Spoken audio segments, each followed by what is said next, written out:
khassana minal mutashabbihin al-warisin. Wassalatu wassalamu ala sayyidina Muhammadin wa ala alihi wa sahbihi ajma'in. Subhanaka la ilma lana illa ma 'allamtana innaka antal alimul hakim. Rabbi shrah li sadri wa yassir li amri wahlul 'uqdatam min lisani yafqahu qawli. Amin. Bismillahirrahmanirrahim. Sa'alahu As-Sayyid Asy-Syarif Al-Ali Abu Bakar bin Sayyid Saikhus Saqaf Alawi. Sayyid Abu Bakar bin Sayyid Syekh As-Saqaf Alawi pernah bertanya kepada Qutbud Dakwah wal Irsyad, yaitu Abdullah bin Alawi Al-Haddad.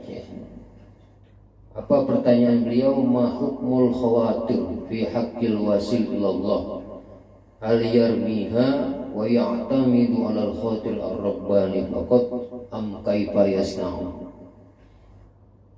Jadi Sayyid Abu Bakar bin Sayyid Syekh Saqaf Alawi bertanya kepada Abdullah bin Alawi Al-Haddad, yang orang Ratib Al-Haddad. Apa pertanyaan beliau? Bagaimana hukum perkara-perkara yang terlintas di hati, yang dimiliki oleh al-wasil ilallah, orang yang sudah sampai kepada Allah. Apakah kerentek-kerentek hati itu dibiarkan saja, diacuhkan, atau dia harus komparisikan perasaan-perasaan itu dengan syariat, atau bagaimana begitu. Jadi orang yang sudah sampai kepada Allah, maksudnya wusul di sini adalah wusul secara rohani, bukan ketemunya jisim jasad kepada zat Allah, itu mustahil.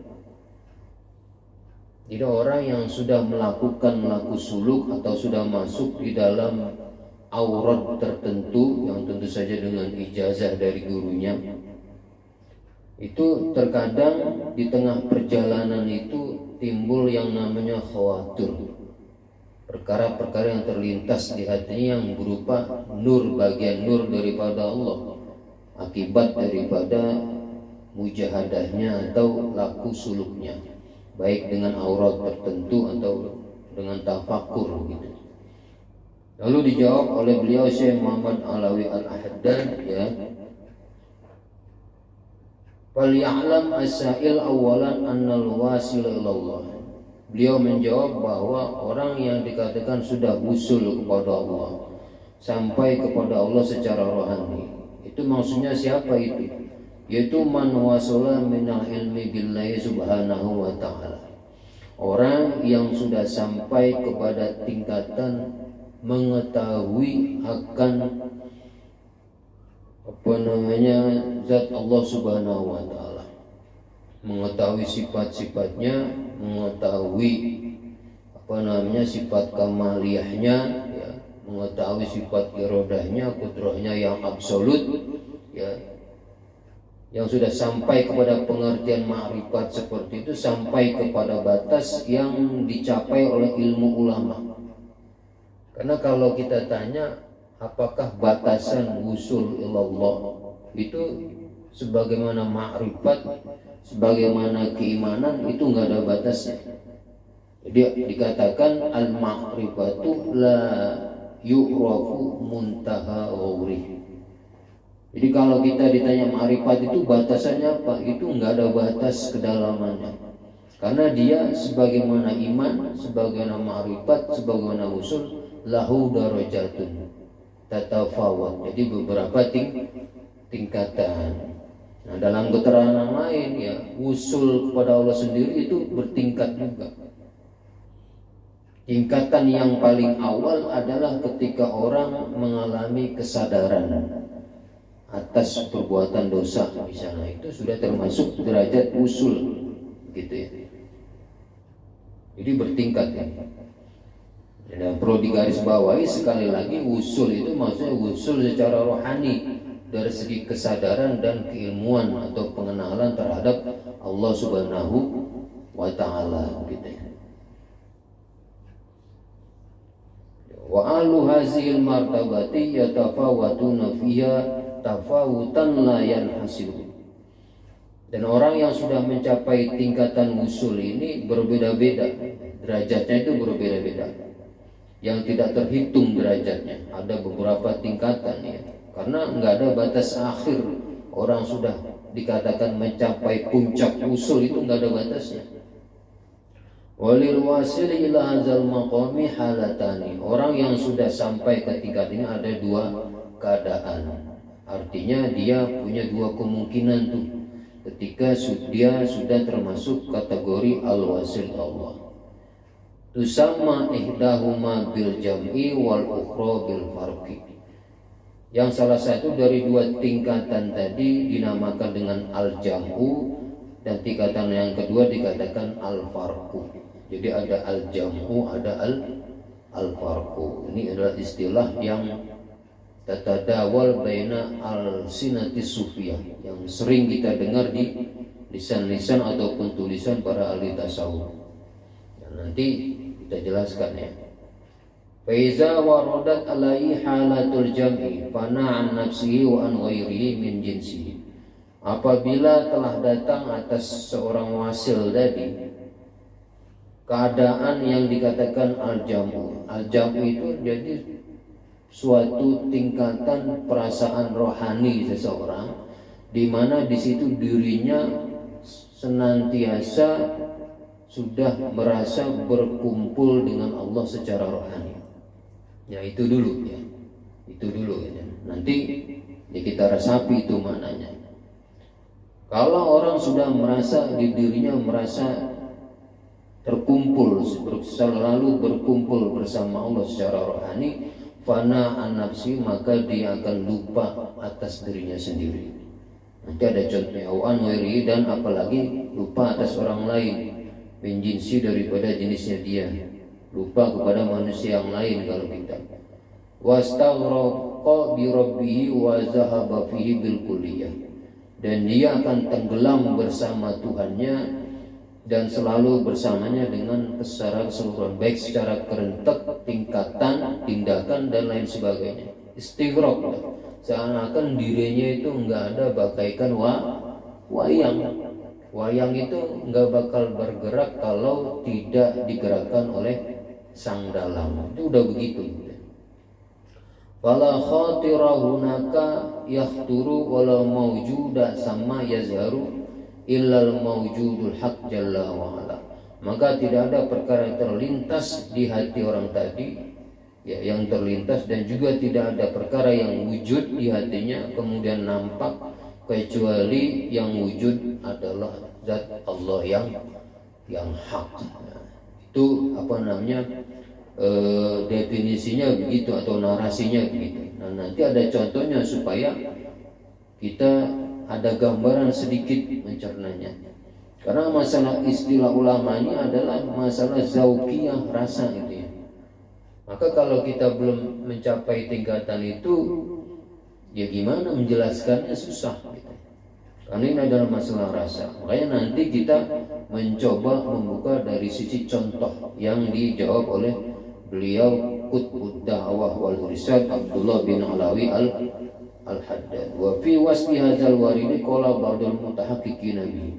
Dan di dalam menerangkan perkara nur yang datang ini, yang diberikan oleh Allah terhadap orang yang sudah dekat dengannya, ya. Sebagian orang-orang yang sudah benar-benar merasakan itu berkata, walau khatarat li fi siwaka iradatun ala khatiri sahwan qadaitu biriddati. Jadi sebagian orang ahli ulama yang sudah merasakan hal ini pernah berkata, seandainya terlintas di diriku satu kehendak pun, keinginan pun, tetapi bukan selainmu, keinginan kerentek di hati, tetapi bukan Allah yang dikerenteki di hatinya, padahal itu sahwan, dalam keadaan lupa, qadaitu biriddati, maka aku putuskan akan murtadnya aku kepadamu. Ini mubalaghah ini kalamnya, yakni hakamtu bi adam istighraqi bika wa istihlaki fika. Maksudnya dia memutuskan dirinya adalah murtad, maksudnya dia menganggap dirinya itu bukan orang yang tenggelam lagi di dalam keesaan Tuhan gitu ya. Jadi ada kerentek saja keinginan yang keinginannya itu adalah selain Allah, baik berupa keinginan nafsu atau keinginan-keinginan yang lain yang selain Allah. Nah, itu berarti sudah meleset menurut mereka itu begitu. Artinya perkara yang sudah disesali oleh mereka. Ya kalau kita udah pasti belum ini. Ya, kita masih banyak keinginan hawa nafsu. Itu tentang al-jamu. Wa qala akharu kanat liqalbi ahwa'un mufarraqatun wastajma'at muzru askal ainu ahwa'i. Tadinya hatiku mempunyai beberapa keinginan yang macam-macam, yang terpencar-pencar. Artinya keinginanku itu banyak tadinya. Fastajma'at muzru'atkal ainu, maka menjadi kumpul semenjak penglihatan basirahku melihat kebesaranmu wahai Allah, maka semua keinginanku menjadi kumpul menjadi satu, yaitu hanya tertuju kepada Allah. Ya, itu menurut sebagian mereka. Wa aslu wujudil khawatiri wa tasa'u biha tafarruqul hamid. Adapun landasan adanya perkara yang kerentek di dalam hati, yaitu keinginan-keinginan. Kenapa keinginan itu kok banyak bercabang-cabang? Itu apa? Karena tafarruqul hamid, sumbernya adalah berbeda-bedanya keinginan atau cita-cita.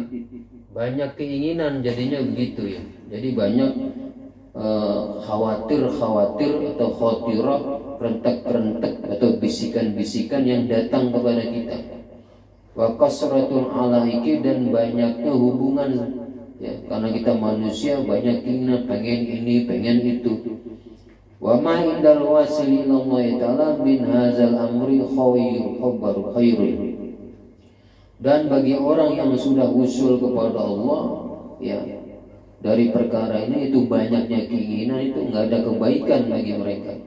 Li'annahu qad ja'alal humuma hamman wahidan, karena orang yang sudah sampai kepada Allah secara rohani menjadikan cita-cita itu hanya satu, wa Allah Ta'ala, itu Allah Ta'ala. Jadi istilah lain Allahu maksudul kul, hanya Allah zat yang kita tuju dari semuanya. Itu teorinya begitu ya, teorinya, pemahamannya itu nanti. Wa ilal jam'i al isaratu bi qauli sallallahu li waqtun la yas'uni fihi illa rabbi. Nah, para ahli tasawuf itu dari mana ada istilah al jam'u ya?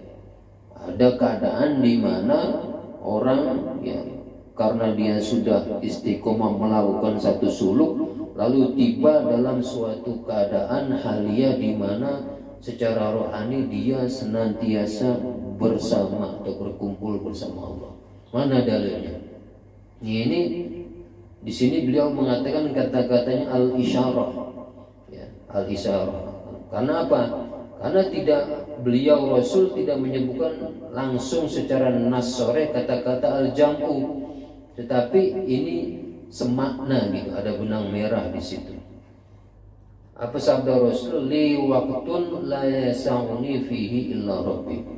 Apa beliau bilang? Saya mempunyai waktu, masa yang tidak bisa meluaskan saya di dalam waktu kecuali Tuhanku.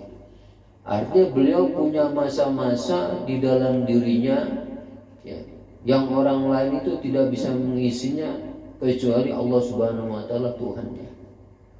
Ya, begitu. Makanya beliau, istri beliau Aisyah radhiyallahu anha gitu ya. Jadi Nabi itu ketika berkumpul sehari-harinya dengan istrinya itu biasa.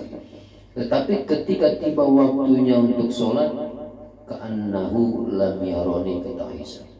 Ketika azan udah didengarkan itu, udah Nabi itu tiba-tiba seakan-akan nggak lihat Aisyah di samping dia, udah langsung aja ada panggilan. Seakan Aisyah itu nggak dilihat sama sekali itu begitu. Ini diantaranya yang bisa kita pahami daripada sabda beliau, li waktun la yas'unu fihi ila rabbi. Dan beliau sendiri dari sisi basariahnya kan tidur, tapi hati beliau tidak.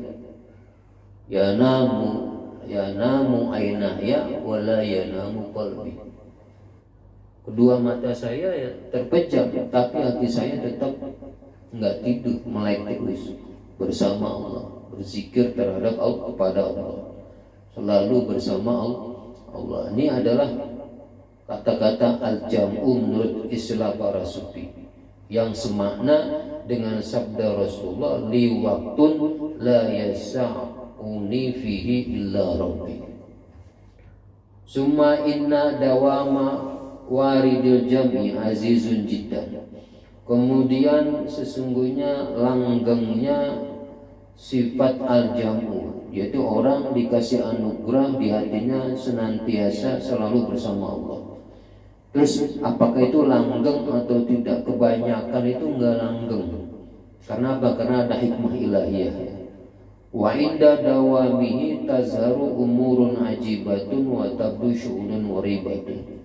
Dan ketika sifat al-jam'u tadi, di mana orang di hatinya itu hanya Allah saja yang terlintas di hatinya, seandainya itu terus menerus dikuasai oleh rasa itu, maka akan tampak perkara-perkara yang mengherankan dan akan timbul perkara-perkara yang asing, yang aneh-aneh. Nggak tahu istilah kita majzu, ya, gitu. Jadi orang kalau sudah dimasuki rasa itu, ya itu begitu akhirnya. Seakan-akan menurut penglihatan orang awam itu kayak orang gila gitu. Nanti ada contohnya lebih jelas. Wa qaddama hazal waridu ala ba'di masaihil iraqi sabasinina. Dan sungguh telah langgeng sifat al-jam'u ini, pemberian yang datang dari Allah ini, datang atas sebagian masyayikh di negeri Irak selama 7 tahun. Jadi orang, sebagian guru yang masyayikh dari negeri Irak dikasih anugerah berupa sifat al-jam'u selama 7 tahun. Kemudian semua afako yang suran lalu sadar. Setelah enggak sadar karena dia majzub, katakanlah begitu istilah sekarang. Lalu sadar sebentar, lalu kembali lagi begitu lagi, lupa pada dirinya lagi kayak orang gila gitu. Lalu dia istighraq, tenggelam bersama dengan dunia 7 tahun lagi begitu. Jadi jarang yang langgeng gitu. Jadi saya punya cerita itu ya, ketika saya dulu di pondok pesantren gitu, banyak itu orang yang majzub. Dan tadinya bukan orang sembarangan ya. Jadi beliau ini memang ya ahli agama gitu, paham agama. Lalu melakukan laku suluk sehingga dikasih anugerah sifat al-jam'u tadi, di mana dirinya, hatinya senantiasa kerentek di hati hanya Allah, sehingga lupa atas dirinya, kayak orang nggak sadar gitu. Itu setiap hari udah begitu. Cuman anehnya setiap hari Jumat ya ini namanya Kiai Haji Abdul Hamid ya, termasuk pamanda daripada guru kami almarhum almarhumlah Kiai Maimun Zubair. Ini muridnya Syekh Hasyim Asy'ari, Mbah Abdul Hamid. Itu lupa tiap hari, tapi setiap hari Jumat sadar. Ya. Setiap hari Jumat sadar pergi ke masjid. Tuh gitu. Ya. Berarti bukan kok ujuk-ujuk orang yang tadinya bodoh, nggak paham agama, lalu tiba-tiba majzub begitu. Bukan begitu. Asalnya memang istilahnya benar-benar sudah kiai, bahkan udah derajat syekh gitu. Lalu dikasih anugerah Allah berupa al-jam'u tadi, sehingga lupa akan dirinya. Gitu. Wa kana fi hadzal muddati la yaqulu wa la yashrabu wa la yanamu wa la yusolli. Dan sebagian guru dari negeri Irak ini yang enggak sadar selama 7 tahun, lalu sadar sebentar, lalu kembali lagi enggak sadar 7 tahun lagi, Nah ketika dia dalam keadaan al-ja'u tadi nggak sadar, dia nggak makan, nggak minum, nggak tidur, bahkan nggak sholat secara kasat mata ya. Bal kana waqifan fil bariyati sakhison bi basarihi lasama. Bahkan sebagian guru tadi, masyayikh tadi yang diberi anugerah al-jamu hanya berdiri aja itu sepanjang 7 tahun nggak ingat apa-apa. Dalam keadaan matanya itu menghadap ke langit ya, menghadap ke langit selama 7 tahun. Nggak makan, nggak minum ya, nggak sholat, nggak tidur, begitu aja. Maju benar-benar ini. Itu yang dinamakan al-jamu. Makanya di sini dikatakan jarang sekali orang dianugerahi ini dengan lama itu, karena kasihan terhadap dirinya. Mungkin pada waktu dia dalam keadaan itu jasadnya nggak pengaruh apa-apa, tetapi ketika dia sadar ya udah timbul lagi tuh lapar, ngantuk, kan begitu. Sisi basariahnya timbul lagi. Ketika dia nggak sadar lagi, nggak pengaruh, nggak makan, nggak minum, nggak sholat gitu. Nah, cuman ini kata-kata nggak sholat ini kita jangan maknai secara tekstual gitu, jangan. Karena konon ceritanya ini yang baru saja nih, yang belum lama, yang sering kita dengar cerita tentang almarhum Al-Maqra Gusmi. Ya. Jadi ayahanda beliau itu ngadu kepada salah seorang waliullah dari Pasuruan itu, Mbah Hamid Pasuruan. Ini anaknya aneh ini, karena dia lihat nggak sholat. Lalu dikasih tahu tuh ayahnya Gusmi, tuh lihat Gusmi sedang sholat di atas pohon, di atas batang pohon. Sholat. Dan melihat dikasih kasih gitu, ayahnya akhirnya ya sudah didiamin aja akhirnya anaknya. Jadi yang mengetahui itu adalah ya seorang wali juga yang membuka tentang keadaan anaknya itu, yaitu Gus Ki Haji Hamim Jazuli. Ini katakan layaripul wali ilal wali, diantaranya seperti itu maksudnya. Atau bisa juga layaripul wali ilal wali, artinya Allah, yang mengetahui hanya Allah. Bisa juga diartikan begitu. Jadi kadang-kadang begitu, seperti almarhum Al-Maghfurlah Habib Ja'far Al-Kaf, itu yang membuka kewalian beliau ya Habib Lutfi gitu. Ya tadinya beliau itu ya aneh-aneh begitu, atau apa namanya, diberi anugerah maqam al-jamu sehingga seakan-akan lupa akan dirinya. Tapi dari kadang-kadang suatu saat beliau sadar. Banyak tuh cerita-cerita begitu. Ya. Wa balaghuna an ba'di masyayikh Misr annahu tawaddu'a, dan telah sampai kabar dari sebagian guru-guru dari Mesir bahwa sesungguhnya sebagian guru itu berwudu summa taja'a, lalu tidur miring. Habis wudu kemudian dia tidur miring wiridan gitu linakibihi, dan dia berkata kepada anak buahnya, la tuqizni hatta astaiqiza bi nafsi. Wahai anakku, muridku, jangan kau bangunkan aku sampai aku bangun sendiri, gitu. Jadi orang berkata, sebagian masyayikh dari Mesir pesan kepada muridnya, dia berwudu lalu wiridan dalam keadaan muttaji'an, tidur miring menghadap kiblat. Lalu pesan tuh kepada murid, jangan bangunin aku sampai aku bangun sendiri. Famarot sab'a asrota sanatan wa huwa fi naumatihi. Lalu lewat selama 17 tahun, sedangkan sebagian syekh tadi, masyayikh tadi ya, berada dalam keadaan tidurnya yang pertama tadi. 17 tahun tuh dia tidur dalam keadaan begitu, nggak bangun-bangun. Nah muridnya nggak berani bangunin karena pesan gurunya begitu. Summa staiqaza wa shalla biwudu'ihi zalika. Kemudian sebagian guru tadi cerita, sebagian masyayikh dari negeri Mesir tadi bangun lalu sholat dengan wudhunya yang pertama tadi selama 17 tahun. Ini suatu kisah yang dinukil oleh Qutbud Dakwah wal Irsyad Habib Abdullah bin Alawi Al-Haddad. Ya, cuman begitu ya. Istilahnya Makanya salah satu hikmahnya kenapa tidak terus menerus, karena lutfan bihim, ya nanti dijelaskan. Wal arifuna yastaquna ilal jam'i wal haqqu yanquluhum anhu lutfan bihim. Adapun orang-orang yang ma'rifat kepada Allah itu senantiasa merindukan ilal jam'i kepada sifat al-jam'u, karena mereka dalam keadaan itu sudah yatalazzaz gitu ya, merasa lezat bersama dengan Sang Khalik. Mereka sudah merasa kenikmatan yang luar biasa di situ, sehingga kenikmatan itu melupakan dia terhadap dirinya sendiri, bagaikan wayang tadi.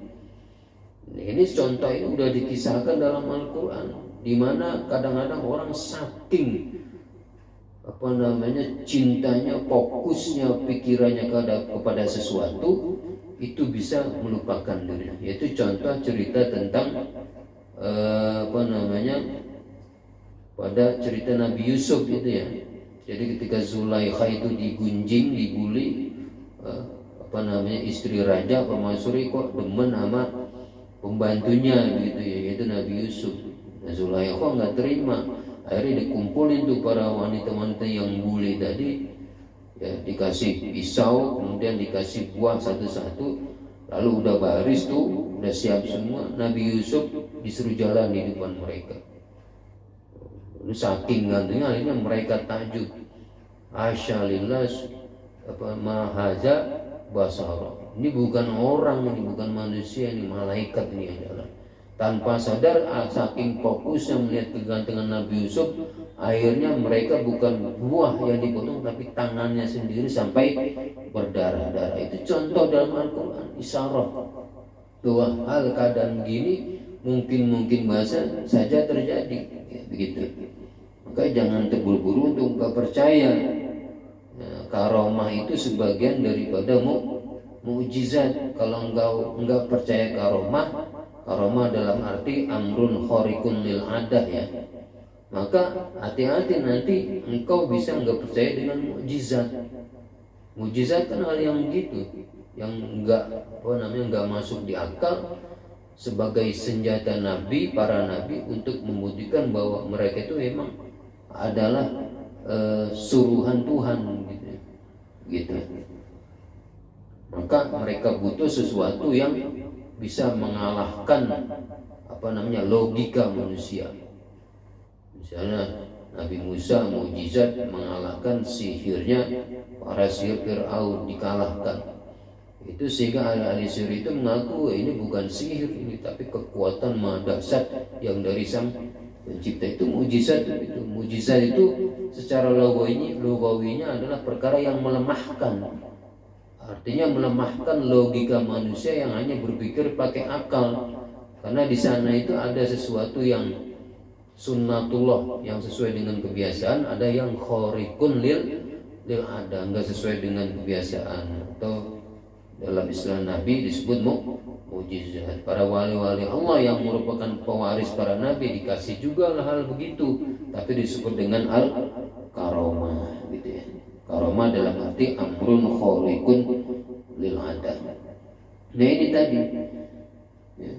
Jadi tidur dalam keadaan berwudu, tidur miring 17 tahun, nggak bangun, nggak makan, nggak minum, nggak bangun, nggak tidur, ya nggak sholat. Tuh, begitu. Ini artinya kita mendengar cerita-cerita begini ya, walaupun kita mungkin belum merasakan gitu, masih jauh kita. Minimal kita itu sebagai pembanding jangan sampai terjatuh kepada diayah, ngaku-ngaku padahal belum seberapa begitu. Karena setiap sesuatu itu tingkatan ada tolak ukurnya begitu menurut versi para ulama. Jadi orang-orang yang bila itu senantiasa ingin terus bersama dengan Tuhannya, tetapi wal haqqu yanquluhum anhu.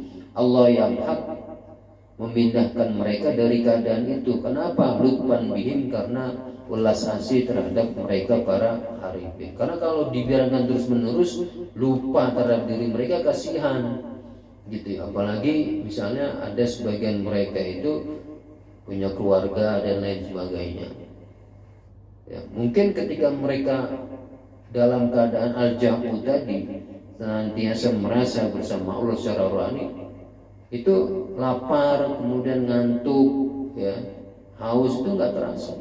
Tapi ketika diberi kesadaran, nah itu ya, berasa. Nah, ketika kembali sisi manusiawinya berasa, ya, perut kosong, ya lapar, kerucuk-kerucuk. Ketika dia bangun, ya, rasa ininya timbul lagi sisi manusiawinya. Waliyakumu bitakalifi, selain karena kasihan terhadap mereka, makanya enggak dikasih secara terus menerus. Karena dikasih lalu dikasih sadar lagi. Seperti contoh lagi tadi adalah orang tadinya madzub, tapi setiap hari Jumat itu sadar lalu pergi ke masjid sholat Jumat. Itu ceritanya tadi. Waliyakumu bitakalifi, dan supaya mereka para arifin bisa menjalankan tugas-tugas syariat. Wali Allah tadmahilla adsamuhum, dan supaya tidak menjadi lemah badan-badan mereka, karena enggak makan, enggak minum, enggak merasa lapar, enggak merasa haus. Wa tatala sya'izahum, supaya tidak menjadi kendor tulang-tulang sendi mereka, ya, jadi lemah, ya. Ketika sisi manusiawinya sadar lagi. Li'annal waridatil ilahiyati, karena nur-nur yang datang yang dari ketuhanan, seperti sifat al-jam'u tadi, orang dikasih anugerah berupa rasa lezat di dalam kebersamaan secara rohani dengan Tuhannya, ya. Lalu rasa al-jam'u, kebersamaan itu secara rohani membuat dirinya lupa akan dirinya. Itu isa qawiyat, apabila menjadi kuat, wastaulat, dan menguasai, lantas budlaha al-quwal basariyatu, maka tidak akan tersisa, ya, bagi manusia kekuatan-kekuatan manusiawi. Jadi kalau sudah dikasih anugerah begitu, udah, ya, maka sisi manusiawinya sudah hilang, gitu. Seperti tadi itu, nggak makan, nggak minum selama 17 tahun. Ada yang cerita yang pertama itu 7 tahun nggak makan, nggak minum, tetap hidup, ya, gitu. Ini amrun khariqun lil ada. Kaifa wa qad taraqat turu wa saradakan lamma asraqa alaihi zalikan nur. Bagaimana enggak diartikan demikian? Sedangkan gunung Tur saja dulu terbakar dan menjadi hancur lebur tatkala terbit muncul di atas gunung Tur itu cahaya yang bersumber dari Allah. Jadi ketika cerita kisah Nabi Musa mohon kepada Allah untuk diperlihatkan sebagian kudrahnya Allah, ya. Di situ Allah memerintahkan beliau Nabi Musa untuk melihat Tur, bukit Tur. Tuh lihat, nanti aku tunjukkan di situ. Kalau dia masih kuat tuh gunung Tur, maka menerima salah satu nur daripada zatku, ya engkau bisa melihatnya nanti. Tapi ternyata ketika sedikit prosentase saja ini kita menjelaskan dari sisi kepahaman manusia, jadi pakai urut-urutan, gitu kan, kita pakai bahasa manusia maka menjelaskannya seperti itu, ya. Tapi ketika Allah mentajalikan sebagian nurnya di atas bukit Tur itu nggak mampu, pasoro dakka, meledak, nggak kuat. Akhirnya Nabi Musa nggak mampu melihat, pingsan. Jadi salah satu diantaranya, jangankan dengan zat Allah, dengan zat Nabi pun, ya, kita ini masih terlalu banyak hijab sehingga belum mampu melihat nur daripada Nabi kita Muhammad, apalagi nur yang berasal dari Sang Khaliq, masih terlalu banyak hijab. Nah, seperti tadi, jadi orang-orang yang sudah arif billah, kadang-kadang dia diberi anugerah berupa keadaan, perasaan, ya, kerentak hati, sehingga di hatinya itu hanya Allah saja, sehingga dari keadaan itu menguasai dirinya sehingga dia lupa fana an nafsihi wa an ghairihi, lupa dirinya sendiri, itu dia lupa, perlu makan perlu minum nggak ingat lagi, ya. Kita cuma dengar cerita aja nih begitu, karena kita belum merasakan seperti itu, ya. Ya, gitu. Nah, Rasulullah pun begitu. Ya, Rasulullah seperti dalam riwayat Aisyah tadi, Pokoknya kalau sudah waktunya bermunajat kepada Allah, udah lepas semua. Seakan-akan Aisyah itu nggak ada di sampingnya. Ya, jadi li waktun la yasa'u fihi illa rabbi. Saya mempunyai waktu khusus di mana di situ hanya aku dan Allah Subhanahu wa taala. Dan sebagaimana hati beliau nggak pernah tidur walaupun kedua mata beliau terpejam. Yanamu ainaya wala yanamu qalbi. Wala yasihu da'wa usulil jamili aqwa min takhbatuhum asyaiton. Dan enggak sah ngaku-ngakunya adanya sifat al-jamu tadi. Ada orang ngaku-ngaku misalnya berada di derajat itu tadi itu, sehingga fana an-nafsi, hingga ingat dirinya lagi. Takhbatuhum asyaitonu, yang disesatkan oleh setan. Fatarau yatrukuna ibadati, maka engkau melihat mereka yang ngaku-ngaku tadi meninggalkan ibadah, enggak sholat, enggak puasa dan lain sebagainya. Wa yudayyunal faraidha, dan mereka menyia-nyiakan fardu-fardu minasomi berupa puasa dan sholat. Alasannya sudah merasa dekat kepada Allah sehingga enggak butuh lagi puasa dan sholat. Itu enggak sah, itu cuma ngaku-ngaku saja, itu tertipu oleh tipu daya setan. Wa ma'azalika yatanawaluna as-sahawati wa yartakibuna al-muharramati. Bersamaan dengan itu, selain ngaku-ngaku sudah berada tingkatan dekat al-jam'u, merasa bersama Allah, maka enggak butuh lagi puasa dan sholat. Lalu mereka menerjang syahwat-syahwat, wa yartakibunal muharramati, dan mereka melanggar perkara-perkara yang diharamkan. Ya, semuanya dihajar karena udah merasa dekat, katanya udah bebas, katanya begitu. Itu bohong kalau ada orang ngaku begitu. Ya, bohong. Seperti saya katakan tadi, orang yang sudah sampai derajat itu tadinya adalah memang al-ulama, katakanlah begitu.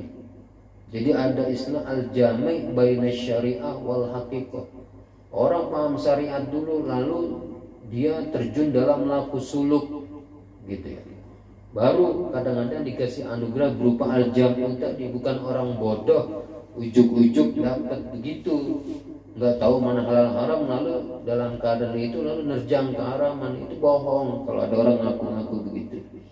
Ini kata Sayyid Abdullah bin Alawi al-Haddad, "Lau kanu min awliya'illahi ta'ala la hafizahum." Seandainya mereka yang ngaku-ngaku tadi merasa sudah berasa tingkatan al-jamu, dekat dengan Allah, sehingga udah nggak butuh lagi puasa, sholat, dan tingkah lakunya bertabrakan dengan syariat. Seandainya itu wali, benar-benar dikatakan wali, pasti Allah akan menjaga para wali. Nggak mungkin, wali nggak mungkin begitu. Walau kanu mustaghriqina bihi la ghabu amma siwa. Dan seandainya mereka benar-benar sudah berada di dalam mustaghriqin, orang-orang yang sangat dekat kepada Allah, pasti mereka akan sirna daripada selain Allah. Nah, ini lahiriahnya, semua keinginannya itu dihajar semua, syahwatnya dipenuhi semua, yang diharamkan diterjang semua. Ini nggak mungkin, jadi bertolak belakang. Orang yang sudah dikasih anugerah dekat itu nggak mungkin terlintas sedikit pun di hatinya perkara selain Allah. Nah, ini kok menerjang keharaman, berarti masih ada keinginan di situ. Nah, begitu. Jadi itu adalah cuma mujarradud di'ayah, hanya ngaku-ngaku saja, jangan tertipu. Wala nutilul kalama wa in kana tawilan uridun fi hadzal mawdu'. Dan kita tidak akan memperpanjangkan pembahasan sekalipun pembahasan itu panjang dan luas di dalam ranah ini. Allazi tawlama zalat fil aqdamu, yang sering sekali tergelincir kaki-kaki orang yang mengaku-ngaku. Banyak itu. Sebagaimana ceritanya Abdul Qadir Jailani, dalam salah satu keadaan suluknya dia melihat cahaya yang tidak bisa diungkapkan oleh kata-kata, dahsyat saking bagusnya.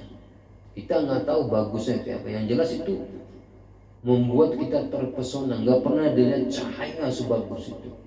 Lalu sampai suatu keadaan saya itu bilang, aku telah bebaskan engkau dari taklif syariat. Nah, ketika ada kata-kata itu langsung beliau bilang, izhab ya lahid, pergilah engkau wahai laknat, engkau adalah iblis yang menggoda.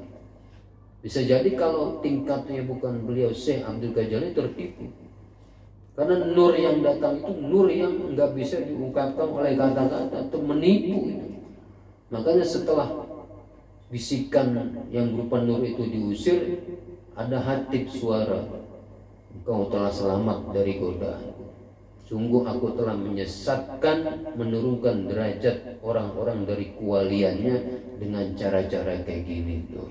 Makanya hati-hati, apalagi tanpa guru yang mengaku suluk-suluk, dapat bisikan, melihat suatu cahaya yang menyilaukan, yang menakjubkan, yang nggak bisa diungkapkan kata-kata. Cuma ujung-ujungnya begitu, aku bebaskan engkau dari taklif syariat. Ya, si Abdul Qadir Jalani emang sebelumnya adalah Syekh Al-Jami' Baina Syariah wal Haqiqah. Beliau selamat. Nah, kalau orang biasa gimana? Makanya laku suluk yang paling selamat adalah kita at-taqarrub melalui perantaraan beliau Rasulullah SAW, yaitu diantaranya dengan berbanyak sholawat. Ini insyaallah pasti selamat, karena itu adalah bimbingan langsung beliau secara rohani gitu. Makanya di sini beliau mengatakan nggak usah dibanyak omong gitu. Perkara kayak gini ini nggak bisa diungkapkan dengan kata-kata, sebagaimana istilah-istilah para ulama sufi.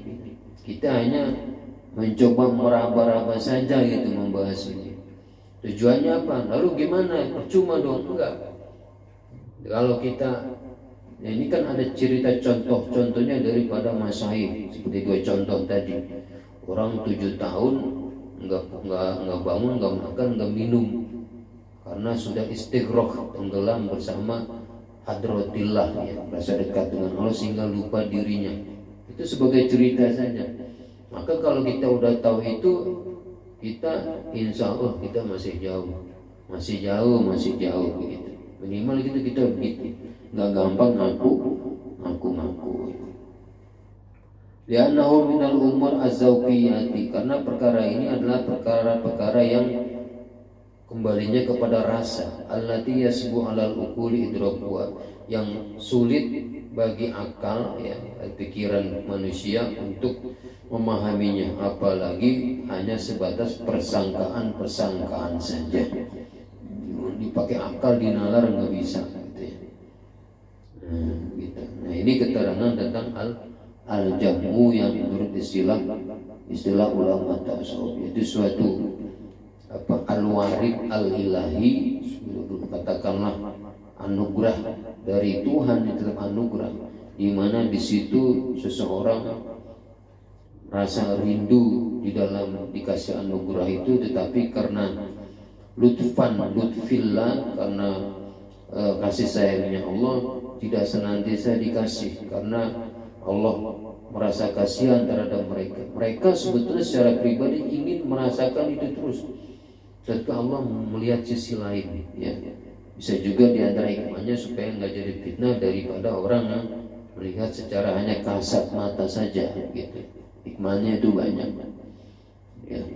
Jadi suatu keadaan di mana orang senantiasa merasa berkumpul secara rohani bersama Tuhannya, yang diisyaratkan oleh Nabi bukan dengan kata-kata al-jamu, tetapi ada benang merah pengertiannya di situ, yaitu sabda beliau, la yasa'li waqtun la yasa'uni fihi illa rabbi. Beliau ada di hatinya itu ada senantiasa masa di mana di situ beliau hanya bersama dengan Tuhannya, ya, seperti sabda kata Aisyah tadi, seakan-akan Rasulullah kalau udah begitu itu nggak mengenal saya gitu.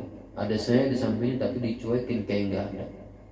Itu suatu contoh sebagai begitu, ya. Allah alam, ya. Kita yang seperti Sayyid Abdullah bin Al-Haddadi bilang, ini adalah masalah rasa, ya. Ya. Jadi kita ini tinggal tolak ukur kita ini gitu. mengukur diri kita, jangan gampang ngaku. Salah satu hikmahnya begitu ya. Wallahu a'lam. Maulaya sholli wa sallim daiman abada ala habibika khairil khalqi kulli